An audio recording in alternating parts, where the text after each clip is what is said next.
250 വർഷങ്ങൾക്ക് മുൻപ് ശ്രീ അനിഴം തിരുനാൾ മാർത്താണ്ഡവർമ്മ മഹാരാജാവാണ് പത്മനാഭസ്വാമി ക്ഷേത്രത്തിൽ മുറജപത്തിനും ലക്ഷദീപത്തിനും തുടക്കം കുറിച്ചത്. ഇതുവരെ അത് മുറ തെറ്റാതെ നടന്നു വരുന്നു.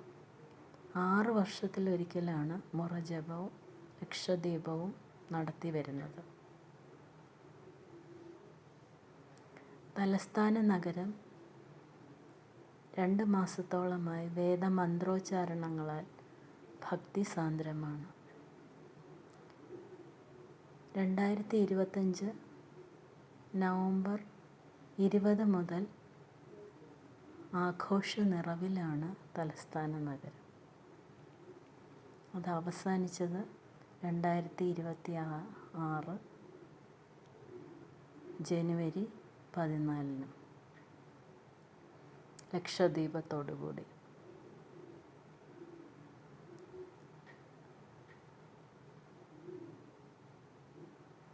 ജനസാന്ദ്രമാണ് പത്മനാഭൻ്റെ മണ്ണും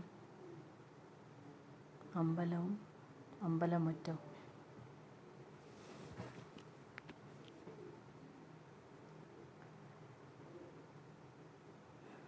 വിവിധ മുറകളിലായി 4 വേദങ്ങൾ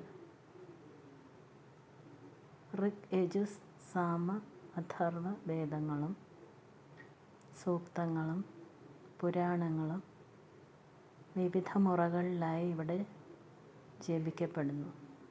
ഭാരതത്തിൻ്റെ വിവിധ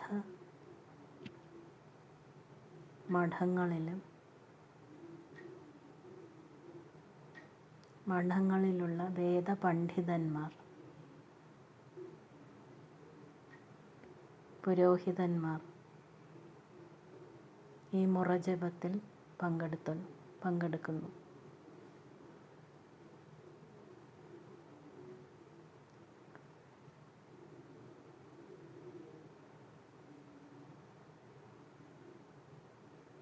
ഇനി അടുത്ത മുറജപം 2032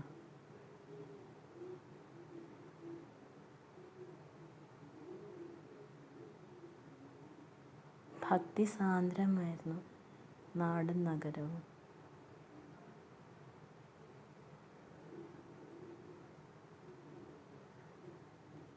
ഭാരതത്തിൻ്റെ വിവിധ പ്രദേശങ്ങളിൽ നിന്നുള്ള ഭക്തന്മാരും വിനോദസഞ്ചാരികളും പത്മനാഭൻ്റെ ഈ ലക്ഷദീപം കാണാൻ സന്നിഹിതരാണ്.